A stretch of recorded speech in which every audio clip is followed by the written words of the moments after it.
Welcome back to the Hot Slice. I am creative director Josh Cowan. Along with me, executive editor of Pizza Today, Denise Greer. Hello, Denise. Why, hello, Josh. How are you doing this lovely Monday morning?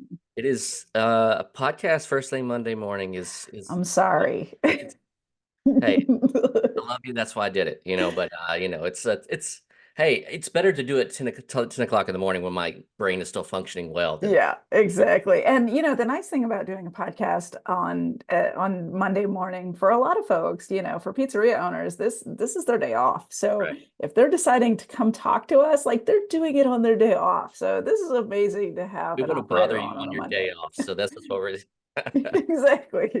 I think they're like, hey, let's do it Monday. It's my day off. And I'm like, right. oh, but you need a day off. Enjoy your day off. And I'm sure 10 minutes before they're like, why did I plan this for Monday? Exactly. Exactly. Well, we have a great guest on the show. We have Shelby Hall, and she's the owner of a Fox's Pizza Den in Cheat Lake, West Virginia. It's outside of the West Virginia University campus. It's about 10 minutes away from campus. And how I came across Shelby is I was moderating the Women Pizzeria Owners panel. And after the fact, her mom came up to me and was like, okay, well, I'll preface this. Uh, during the session, I had mentioned how in a lot of cases we see a lot of women just not bragging about what they do and how successful they are. It's just something that I don't know if it's like not in a lot of women's nature to brag, but not to be, and a lot of people think, well, I don't want to be conceited, but talking about your business and saying how successful you are, there's nothing conceited about Right. discussing your wins. But so she was telling me about Shelby, and she was telling me how she bought her first Fox's franchise very, very young. And she had worked in them as a teenager, and that she knows what she's doing, and she's got such a good head on her shoulder. And I was like, oh, I've got to meet her. I So mean, she she got, came to the okay. Pizza Today booth too. Yeah. So I did get to meet her, and I was like, and she was a little shy. She didn't want to come on the podcast right at the show. And I was like, you know what? Forget this. I want to do a whole episode with you because Yeah. I think that you've got a lot to say. And I think it'll be a great environment for us to sit down with just, a couple hosts and just talk about your business. And I mean, oh, she bought her first franchise within like in her early 20s. I was loitering in a Dairy Queen parking lot when I was her age, and she's out here buying pizza franchises. So, I mean, yeah, I was blown away by the talk we had with her and how, I mean, she's just got her stuff together. I mean, yeah, you know, um, and it's amazing to see, and it was actually really inspiring to see like how well yeah. she has it together and how well she's pushing her crew, and she's an amazing leader as well. Yeah, and I like that she is constantly pushing, she's always looking for her next thing, that next thing that's going to get her excited about the business and get excited to move forward. And that is a great thing to see in a leader. She definitely has all those leadership skills to really succeed. So I cannot wait to see her continue her career and see what she does with the pizza industry. So Oh, let's get oh her on. to have the 20-year-old energy again, to be Yeah, that would be great, right? no joke. I love it. I All love right. it. Yeah, I want that energy back too. Hi, I'm Genevieve Ruby, a fifth generation dairy farmer here in Humboldt County, California. Did you know that 99% of California's dairy farms are family owned? And we're proud to sustainably produce the milk that goes into quality cheeses you use to create your delicious pizzas. Thanks for helping make California not only America's #1 dairy state, but the leading producer of mozzarella too. We hope you enjoy this podcast. Performance Food Service is proud to deliver high-quality products, innovative technology, and custom operational solutions to restaurants of all sizes across the country. The flagship division of Performance Food Group, with deep roots in the restaurant industry, Performance Food Service has been the exclusive distributor of the Roma family of brands for more than 65 years. This signature relationship has allowed Performance Food Service to become a leader in the pizza and Italian segment of food service nationwide. Well, welcome to the show. Thank you for having me. I appreciate that. Welcome. And it's great to see you again after seeing you at Pizza Expo. Yes. So I love that your mom came up to me after the Women's Pizzeria Owner Panel, and she was like, you have to meet my daughter. She's rocking it. And what I love is, I mean, you are young and you started owning your first restaurant at what age? I had just turned 23. 23. Oh my goodness. So, and you've worked at Fox's Pizza Den. You worked there from the time you were young, correct? Yeah, I was still in high school when I started that. And everything just kind of evolved from there. I was going to say, at what point, when you were working there, I don't know if it was part-time, full-time, that you were like, the seed kind of entered your brain to like, hey, I think I'd like to own one of these. Yeah. So, I mean, I started out, from the very bottom. I hadn't done anything in food. My mom, my whole life was like, you don't want to work in food. You don't want to work in food. Just go to retail. And I tried that out and that just wasn't working.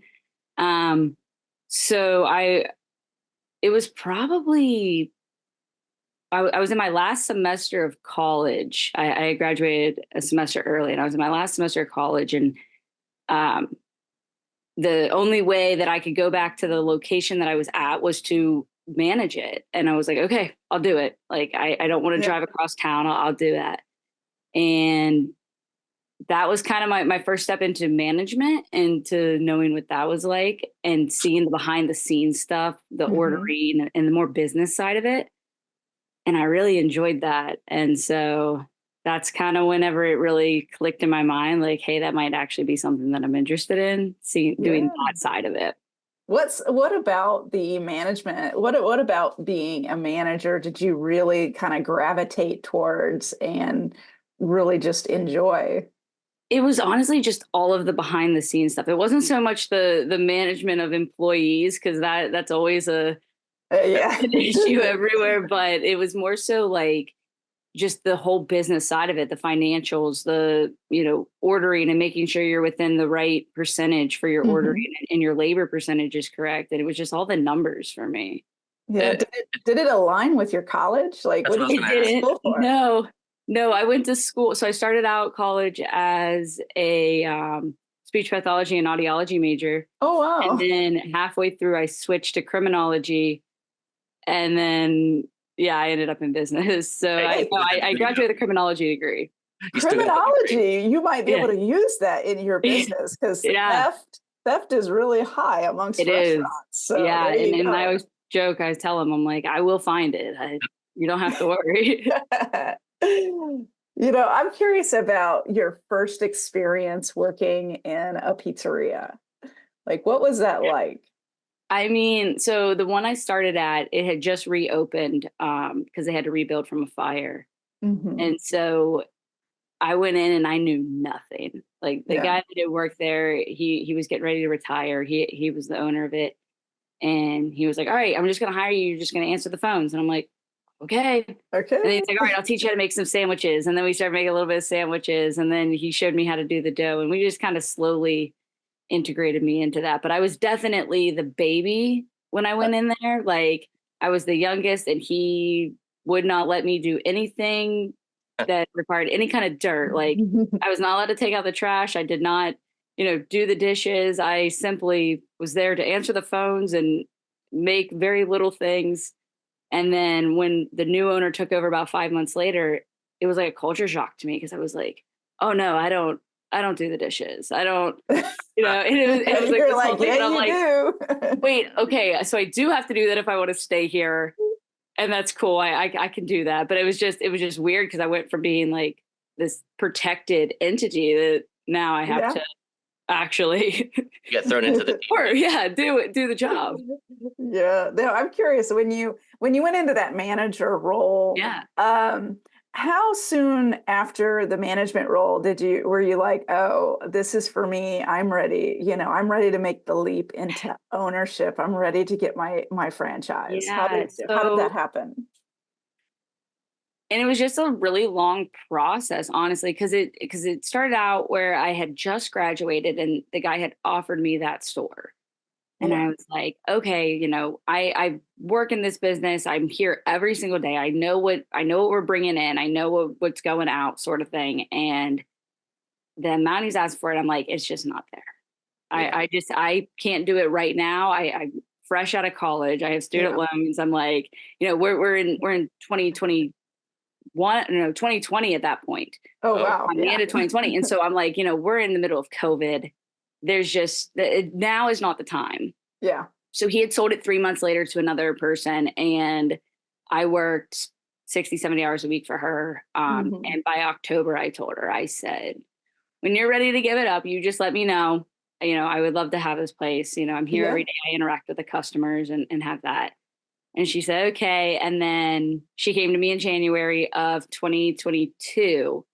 Yeah. And again, the numbers just didn't align with what we were doing at the time for it to be worth it for me. And especially being there 60, 70 hours a week, it was just going to be me running it. So I had actually backed off and didn't do that. And then a few months down the line, I had left that and went to work at West Virginia University. And another pizza opportunity came up, and I was like, okay, you know what, maybe I can own that one. And then in the middle of that, like slowly progressing, the Fox's opportunity came back up at a different location. And that's where it really just kind of took off. Because I'm like, you know what, Fox's was what the whole dream was anyways. And there was a reason that this was taking so long to get through. And I think it was just that opportunity could arise and we can go from there. And within 2 months of saying, all right, let's do this, it was mine. For our listeners on the West Coast who might not know, Fox's Pizza Den it's been around since 71, I think. Yeah. And it's a chain. How many stores do they have around? I think right around 200 at this point. Yeah. It is mostly on the East Coast. I know there used to be one in Utah, but I think it closed at this point. Okay. What was it that you needed to have kind of in place because we do have a lot of prospective owners out there that just haven't made the leap. Maybe they're working in a pizzeria or they're in a completely different industry. And what was it that you needed to have lined up in order to make the jump? Yeah, I mean, there were so many moving parts, and I think that was what the thing was for my mom at Pizza Expo. She's like, how do you know all of this? Like, so young. Like, and I'm like, honestly, it was just knowledge that I pulled from each owner on what I need to do and what the first guy that I worked for, he was a great mentor and telling me, hey, make sure you got this and this and everything lined up. But I mean, I just started from the bottom, hey, I know I need my LLC and I need to register with the state. And, that the payroll company that I was going with actually helped me set that up. So then I already had my payroll in place, and then I need to go to the bank and, get all that situated and everything.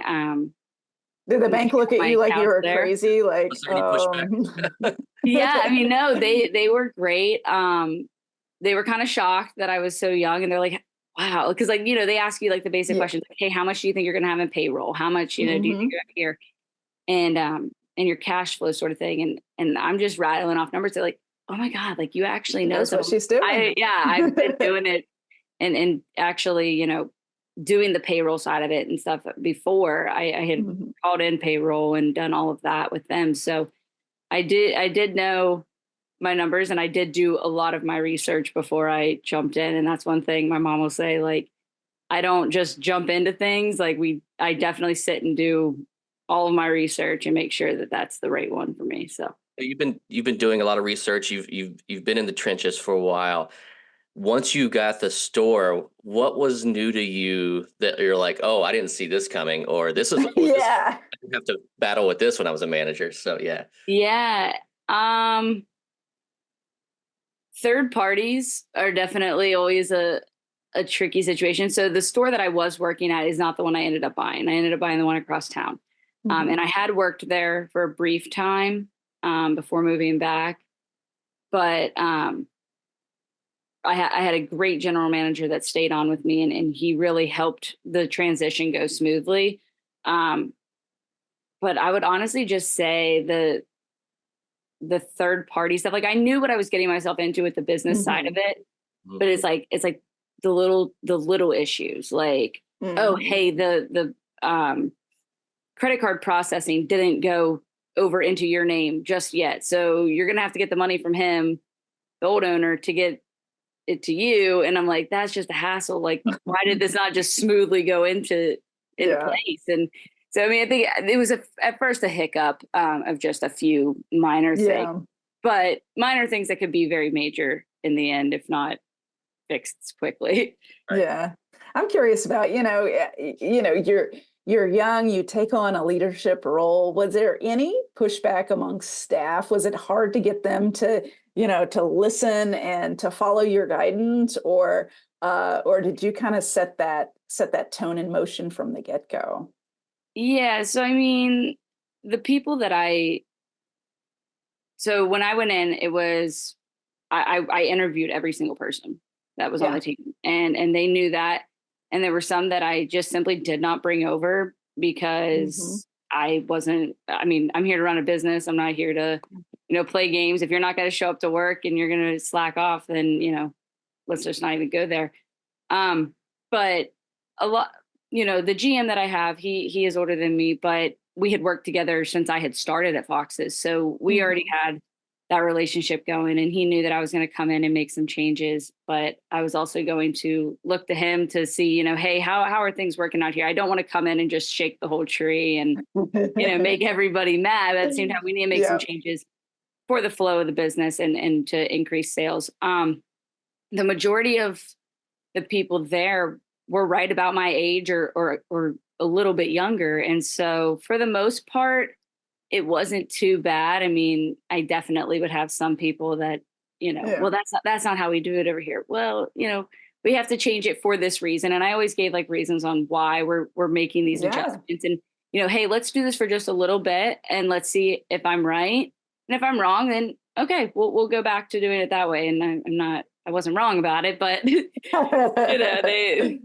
never know how things are going to turn out. I could have been wrong. But those are good, true qualities of a good leader, though, of explaining reasons why we're doing this, not just saying, hey, we're doing it now, this is my way. Right. So it's going to break through much better. Yeah.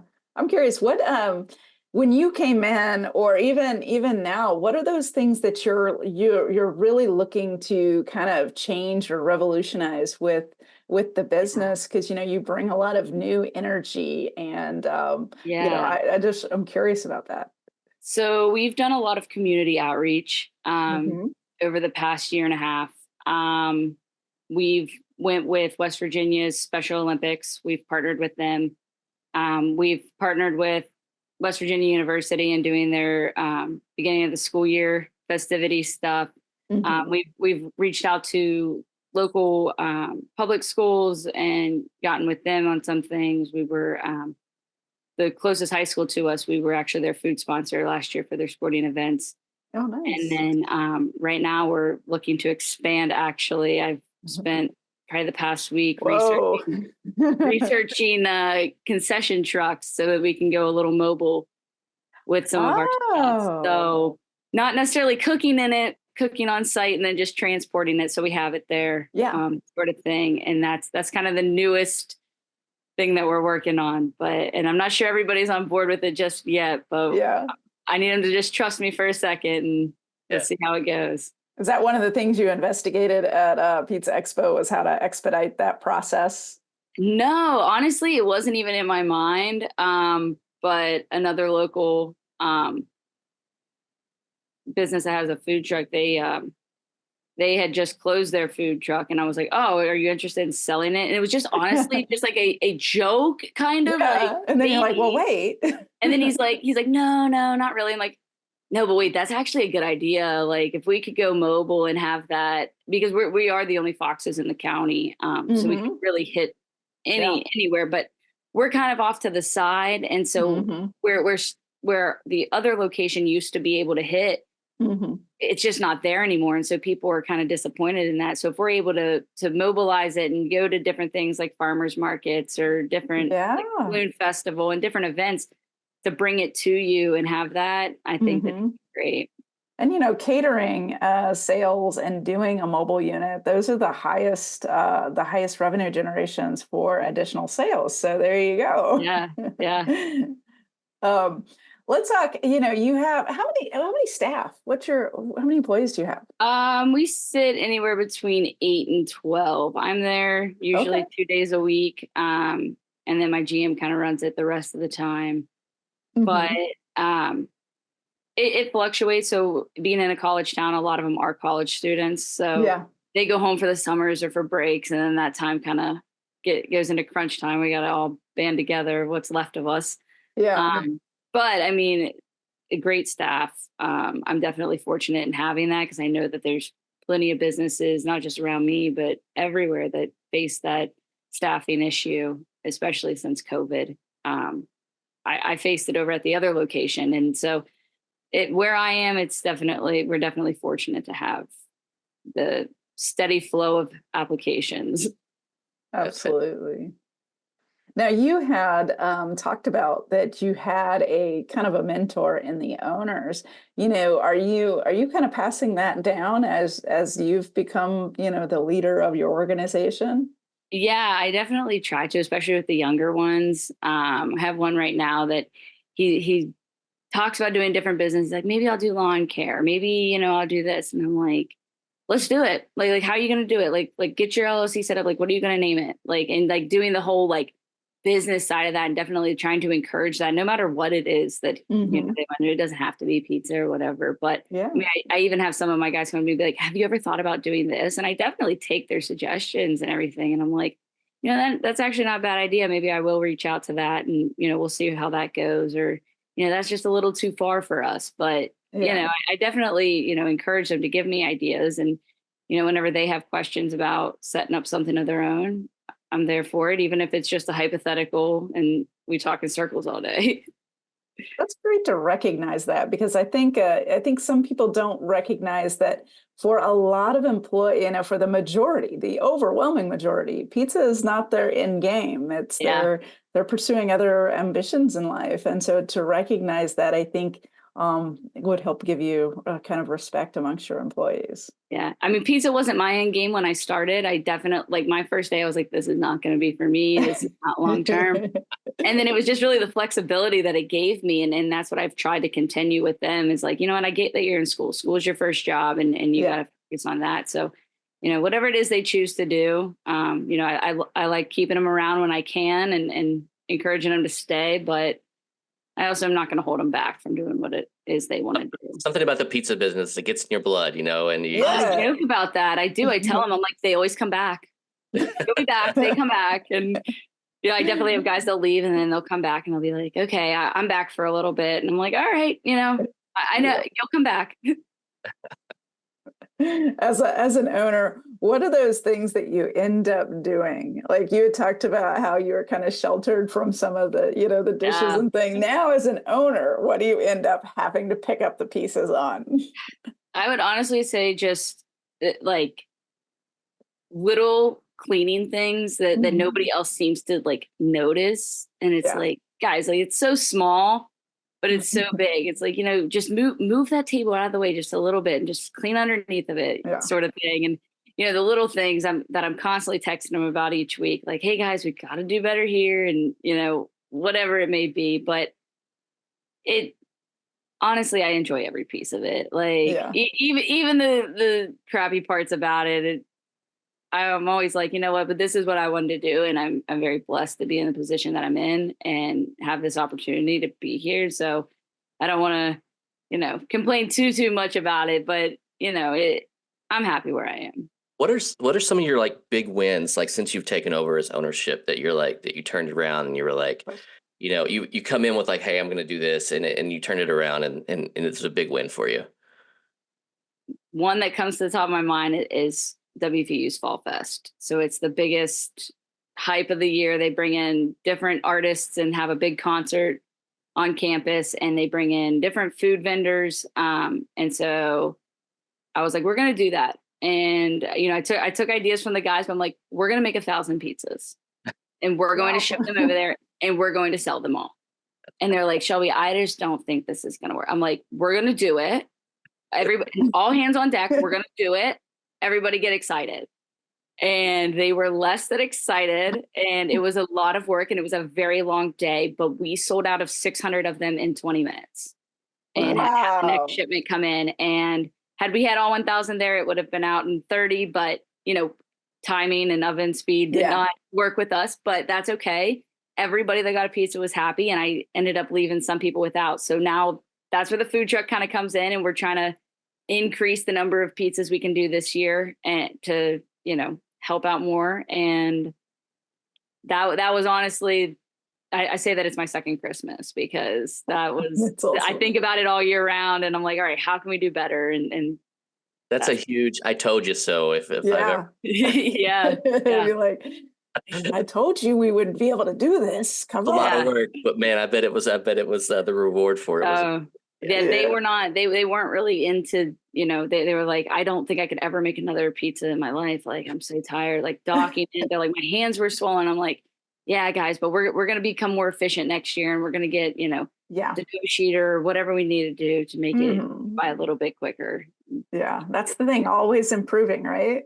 Yeah. And learning. I think that, whenever we did the West Virginia Special Olympics, they wanted like 120 pizzas for that. And much smaller to scale, but that was before we did the Fall Fest event. And so I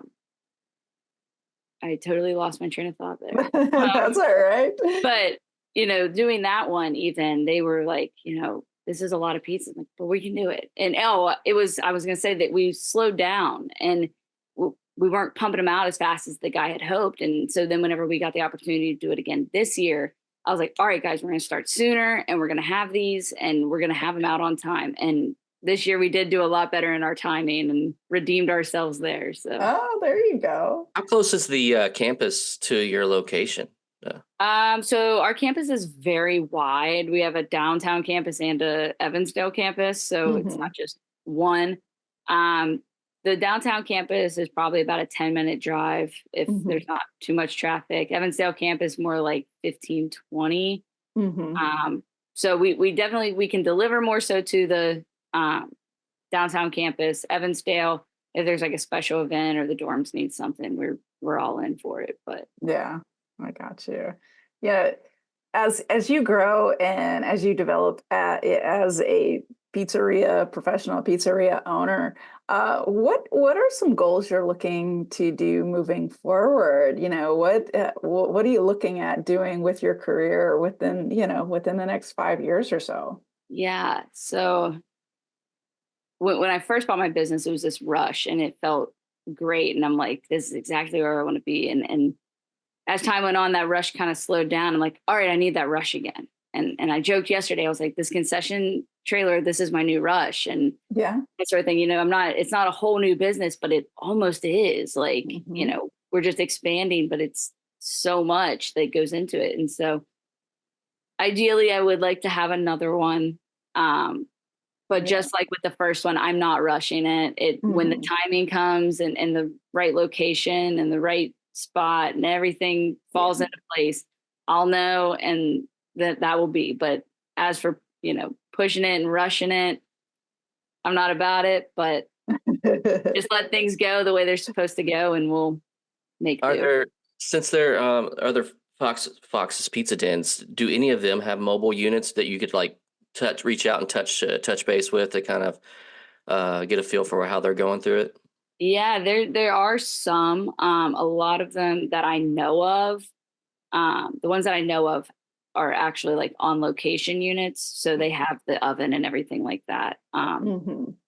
But there are some, and it seems like a lot of the ones that had them, they wanted to get rid of them. And I'm like, how do you want to get rid of it? And I think that, again, the location has something to do with that. Yeah. For me, I, again, did my research and tried to look at different events that we could possibly do and what would make it worth it for us. If we could set up at one of the tailgating football events, That would skyrocket it. I'm not sure that we could pull it, but it's just like the opportunities that we could do and the things that we could do with it, you know. And so I've looked into it, and if it goes sideways or whatever, I can get rid of the truck and you know, get my money back on it. But you know, I'm kind of sticking with the whole, like, we can do this. Like, it's great advertising. You know, there's nothing like marketing through a mobile unit, because you're getting to areas where maybe they didn't know. Hey, I didn't know we had a Fox Pizza Den here, you know? And get into like the high schools and stuff like that. Like, I know that they take like a Kona ice truck there some afternoons, and they're like, hey, Kona will be here during lunch. Like, hey, I have a pizza truck that I'll set up outside for him during lunch. Like, I think with your energy, it's inspiring, and I think you shouldn't have any issues with it, because I think it's, you know, the energy that you're putting into it. I don't think it has anything. It could do nothing but be successful. Thank you. Absolutely. Well, we'll let you get back to your Monday, but we thank you so much for thank you guys coming on the for podcast. It's been great, and we can't wait to share your story, and keep us posted on that mobile. We want to know how successful. For sure. Yeah. Thank you guys so much. All right. If you're Pizza Expo next year, be sure to drop by the booth again. We'll say hi. I plan to be there. We're kind of already starting to plan on what we're going to do. I'd love to bring my GM out and there you go. Have him give his perspective on some of those classes and things like that. Because my mom and I, we had to split up during that to kind of hit all the pieces that we wanted to. So that's why she was at that one, and I went to what was it? The tips versus service charge one. So. Fantastic. Well, that is great. Well, have a great summer. I know, you know, the school's going to be letting out soon for colleges. So it will be busy. Take care and good luck. All right. Thank you guys so much. Have a good one. All right. Thank you. Bye-bye. Bye.